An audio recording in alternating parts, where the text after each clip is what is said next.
Assalamualaikum warahmatullahi wabarakatuh. Perkenalkan, nama saya Nur Farhatul Khairiyah dari program studi Ilmu Komunikasi kelas A. Di sini saya akan meresensi sebuah novel yang berjudul Ayat-Ayat Cinta 2. Berikut novelnya. Kemudian identitas buku. Judul buku Ayat-Ayat Cinta 2. Penulis Habibur Rahman El-Shirazi. Editor Syahruddin El-Fikri dan Triana Rahmawati. Tahun terbit 2015. Penerbit Republika. Cetakan pertama November tahun 2015. Tebal buku 690 halaman. Biografi penulis. Habibur Rahman El-Shirazi lahir di Semarang, Jawa Tengah pada tanggal 30 September 1976. Ia dikenal sebagai novelis. Selain sebagai novelis, ia juga dikenal sebagai sutradara, dai, penyair, sastrawan, pimpinan pesantren, dan juga pendakwah. Karya-karyanya banyak dinikmati, tidak hanya di Indonesia, tetapi juga mancanegara seperti Malaysia, Singapura, Brunei, Hong Kong, Taiwan, Australia, dan juga komunitas Muslim di Amerika Serikat. Karya-karyanya dinilai dapat membangun jiwa dan menumbuhkan semangat berprestasi pembaca. Di antara karya-karyanya yang telah beredar di pasaran adalah Ayat-Ayat Cinta, Ketika Cinta Bertasbih, Cinta Dalam Mihrab Cinta, Di Atas Sajadah Cinta, Pudarnya Pesona Cleopatra, dan masih banyak lagi. Sinopsis. Fahri Abdullah, lelaki soleh yang berasal dari Indonesia yang kini tinggal di Edinburgh, Skotlandia. Ia menjadi staf pengajar atau dosen di University of Edinburgh dalam bidang ilmu fisiologi. Ia menjadi salah satu dokter termuda yang dikagumi karena kecerdasannya. Ia tinggal di rumah bersama Paman Hulusi yang selalu setia menemaninya sebagai sahabat, supir, dan membantu menyiapkan urusan dapur di rumah. Serta bisnis yang ia bangun bersama Aisyah dan Ozan melesat, menghasilkan laba, menelurkan cabang yang kian meningkat setiap tahunnya. Dengan segala kesuksesan yang telah ia raih, para kolega dan rekan sangat menghargai dan juga menyayanginya. Fahri masih saja merasa sangat hampa. Ruang kosong itu hanya milik Aisyah. Setiap hari Fahri berdoa kepada Allah untuk meminta agar Allah menjaga serta menempatkan tempat yang terbaik bagi Aisyah, apapun keadaannya, hidup maupun mati. Itu bukti cinta yang sesungguhnya, menitipkan kembali kekasih kepada Sang Pencipta. Rasa kehilangan Aisyah tak dipungkiri membuat Fahri nyaris gila. Bagaimana tidak? Kerinduan, kasih sayang, dan rasa cintanya pada Aisyah begitu menggebu setiap waktu, membuat Fahri semakin menenggelamkan diri dalam penghambaannya kepada Tuhan. Segala macam cara telah ia lakukan untuk dapat menemukan Aisyah kembali, tapi takdir tidak kunjung mempertemukan mereka. Meski begitu menyesakkan, Fahri tidak lantas larut dalam kesedihannya. Sebagai seorang pengajar di Edinburgh yang juga sedang menempuh postdoc, Fahri tahu bagaimana caranya menyibukkan diri agar tidak terlalu mengenang Aisyah. Di samping karirnya yang cemerlang, Fahri pun kerap diundang sebagai pembicara di berbagai institut, baik dengan basic keilmuan maupun berceramah dan mengajarkan ilmu agama. Waktu terus berjalan, perasaan cinta dan rindu Fahri terhadap Aisyah tidak pernah berkurang sedikit pun. Sementara itu, tawaran dan himbauan untuk menikah lagi sudah banyak berdatangan. Awalnya, Fahri selalu mengelak dan menghindari pembicaraan yang menyangkut topik ini. Hingga suatu hari, Fahri didatangi oleh Syekh Usman, guru talakinya semasa ia kuliah di Mesir. Kedatangan beliau bukan sekedar untuk bersilaturahmi atau memenuhi undangan dari para ulama, tetapi juga ia menawarkan cucunya untuk dinikahi, Yasmin namanya. Seorang wanita cantik dengan jenjang pendidikan tinggi. Siapa yang mampu menolak pesona Yasmin? Terlebih ia adalah cucu Syekh Utsman. Allah lah yang maha membolak-balikan hati. Perkenalan mereka tak berlanjut pada jenjang berikutnya. Sesungguhnya Fahri merasa lega, karena ia tidak mampu mengisi hatinya dengan selain Aisyah.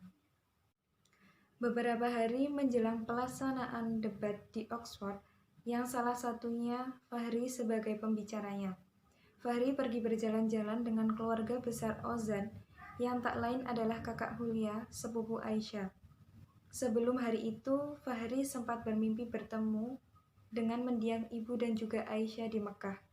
Mimpi itulah yang meyakinkan Fahri bahwa suatu saat Fahri membuka diri untuk mencoba mengisi kehampaannya, meskipun ia tahu ia tak mungkin bisa mencintai wanita lain sebesar ia mencintai Aisyah. Ba'da sholat asar berjamaah, Fahri pergi melamar Hulia, sepupu Aisyah. Sebelum melamar, Fahri sesungguhnya telah melamar Sabina. Fahri sungguh jatuh cinta pada apa yang ada dalam hati Sabina. Namun Sabina malah menolak lamaran Fahri tersebut. Menurutnya, ia sama sekali tidak sepadan dengan Fahri. Terlebih lagi wajahnya yang rusak dan buruk rupa, tak pantas bersanding dengan wajah tampan Fahri. Ia takut akan membebani dan menyakiti hati Fahri dengan rupanya. Malah Sabina mengusulkan agar Fahri menikahi Hulia.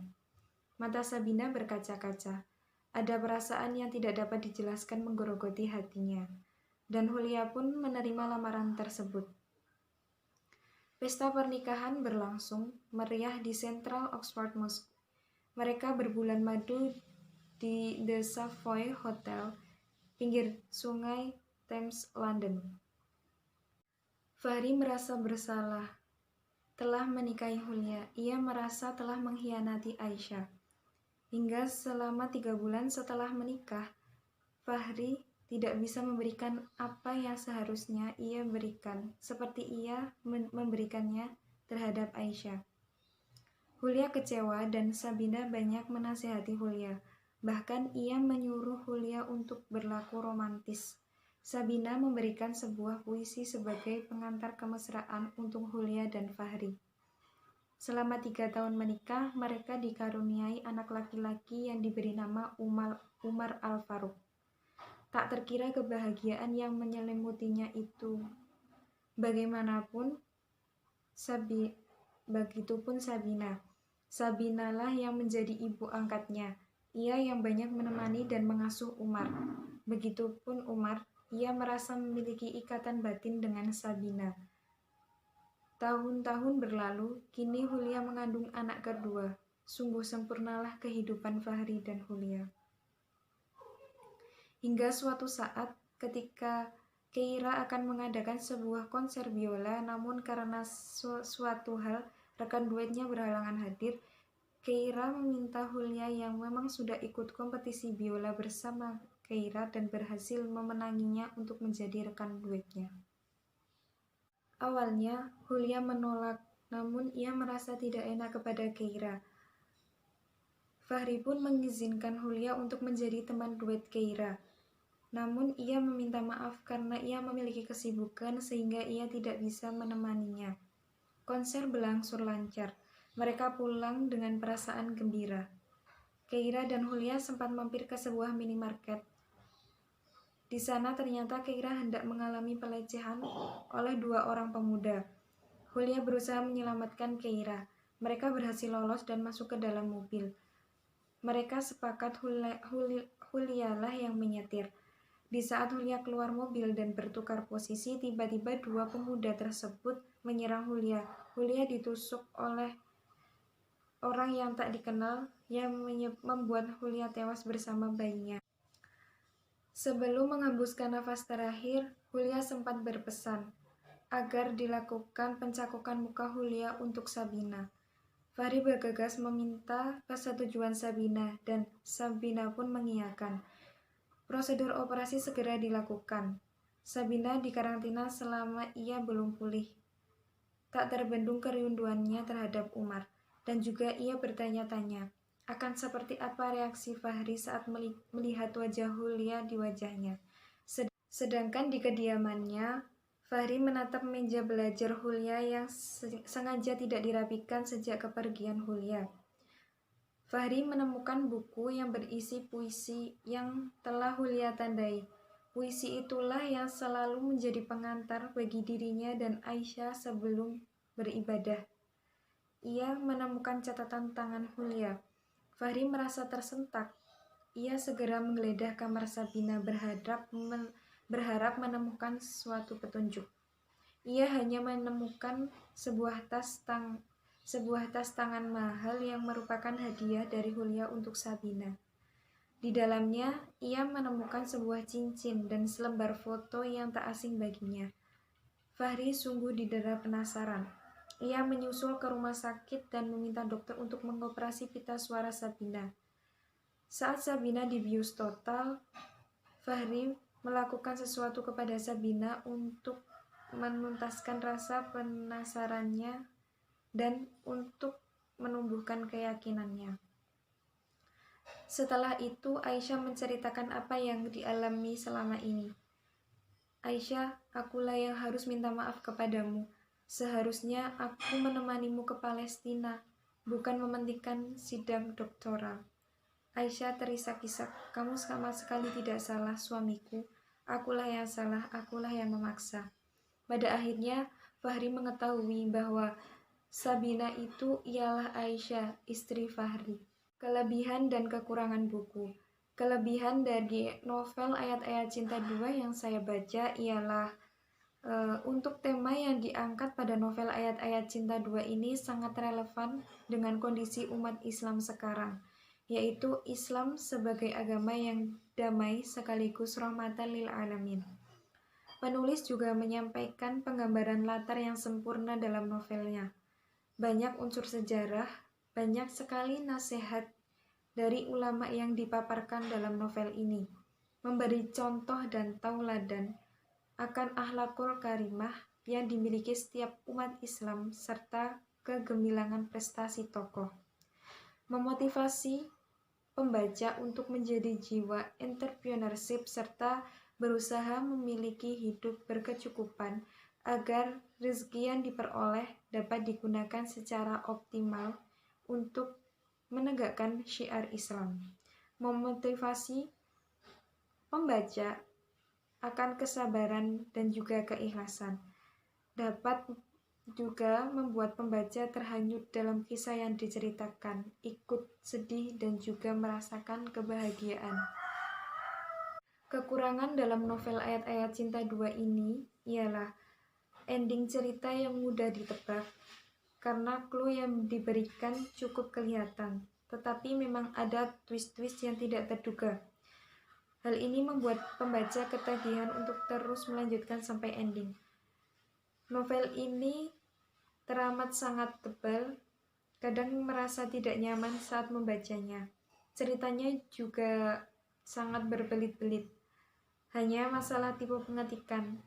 Banyak kata Fahri yang berubah menjadi Fahmi, namun sama sekali tidak mengurangi kehikmatan pembaca. Baiklah, sekian dari saya. Kurang dan lebihnya mohon maaf. Wassalamualaikum warahmatullahi wabarakatuh. Terima kasih.